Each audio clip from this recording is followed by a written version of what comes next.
We, the people, still believe that our obligations as Americans are not just to ourselves, but to all posterity.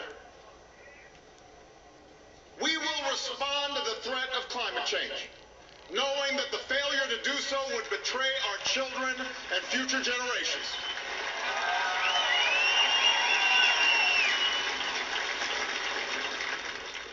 Some may still deny the overwhelming judgment of science, but none can avoid the devastating impact of raging fires and crippling drought and more powerful storms. The path towards sustainable energy sources will be long and sometimes difficult. But America cannot resist this transition. We must lead it. We cannot cede to other nations the technology that will power new jobs and new industries. We must claim its promise. That's how we will maintain our economic vitality and our national treasure. Our forests and waterways, our croplands and snow-capped peaks. That is how we will preserve our planet, commanded to our care by God. That's what will lend meaning to the creed our fathers once declared. We, the people, still believe that enduring security and lasting peace do not require perpetual war.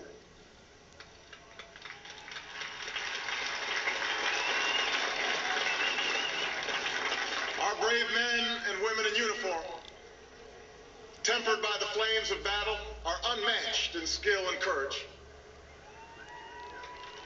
Our citizens, seared by the memory of those we have lost, know too well the price that is paid for liberty. The knowledge of their sacrifice will keep us forever vigilant against those who would do us harm. But we are also heirs to those who won the peace and not just the war, who turned sworn enemies into the surest of friends, and we must carry those lessons into this time as well. We will defend our people and uphold our values through strength of arms and rule of law. We will show the courage to try and resolve our differences with other nations peacefully, not because we are naive about the dangers we face, but because engagement can more durably lift suspicion and fear. America will remain the anchor of strong alliances in every corner of the globe. And we will renew those institutions that extend our capacity to manage crisis abroad. For no one has a greater stake in a peaceful world than its most powerful nation. We will support democracy from Asia to Africa, from the Americas to the Middle East, because our interests and our conscience compel us to act on behalf of those who long for freedom. And we must be a source of hope to the poor, the sick, the marginalized, the victims of prejudice, not out of mere charity, but because peace in our time requires the constant advance of those principles that our common creed describes: tolerance and opportunity, human dignity, and justice. We, the people, declare today that the most evident of truths, that all of us are created equal, is the star that guides us still. Just as it guided our forebears through Seneca Falls and Selma and Stonewall, just as it guided all those men and women, sung and unsung, who left footprints along this great mall, to hear a preacher say that we cannot walk alone, to hear a king proclaim that our individual freedom is inextricably bound to the freedom of every soul on earth.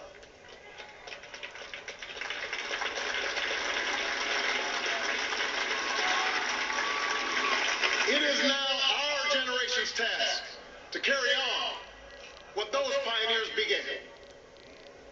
For our journey is not complete until our wives, our mothers, and daughters can earn a living equal to their efforts.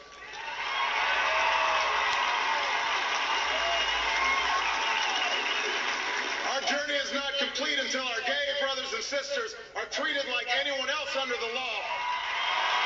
For if we are truly created equal, then surely the love we commit to one another must be equal as well.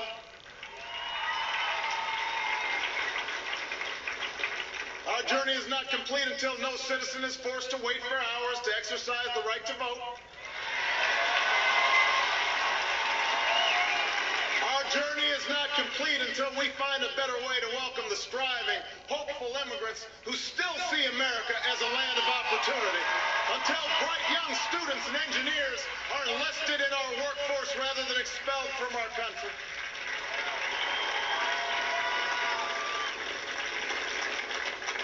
Our journey is not complete until all our children, from the streets of Detroit to the hills of Appalachia to the quiet lanes of Newtown, know that they are cared for and cherished and always safe from harm. That is our generation's task, to make these words, these rights, these values of life and liberty and the pursuit of happiness real for every American. Being true to our founding documents does not require us to agree on every contour of life. It does not mean we all define liberty in exactly the same way or follow the same precise path to happiness. Progress does not compel us to settle centuries-long debates about the role of government for all time, but it does require us to act in our time.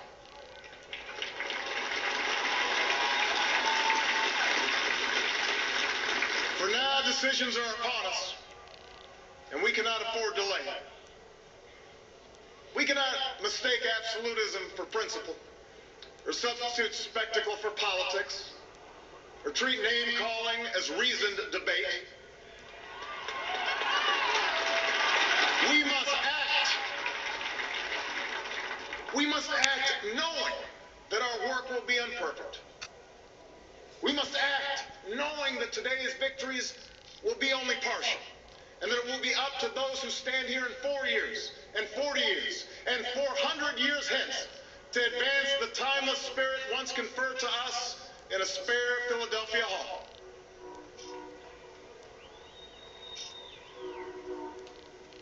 My fellow Americans, the oath I have sworn before you today, like the one recited by others who serve in this Capitol, was an oath to God and country, not party or faction. And we must faithfully execute that pledge during the duration of our service. But the words I spoke today are not so different from the oath that is taken each time a soldier signs up for duty, or an immigrant realizes her dream. My oath is not so different from the pledge we all make to the flag that waves above and that fills our hearts with pride. They are the words of citizens, and they represent our greatest hope. You and I, as citizens, have the power to set this country's course. You and I, as citizens, have the obligation to shape the debates of our time, not only with the votes we cast, but with the voices we lift in defense of our most ancient values and enduring ideals. Let us, each of us now, embrace with solemn duty and awesome joy what is our lasting birthright. With common effort and common purpose, with passion and dedication, let us answer the call of history and carry into an uncertain future that precious light of freedom. Thank you, God bless you, and may He forever bless these United States of America.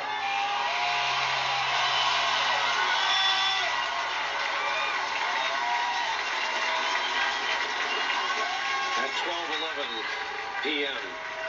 the East Coast, with that is official. David Gregory was a short second inaugural. It really was. At times he sounded like a preacher. At other times he was really pragmatic, Brian.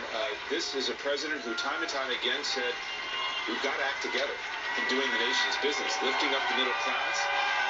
He'll compromise, it seems, on some of these entitlements, but he's not going to give up the fight about their importance in our society.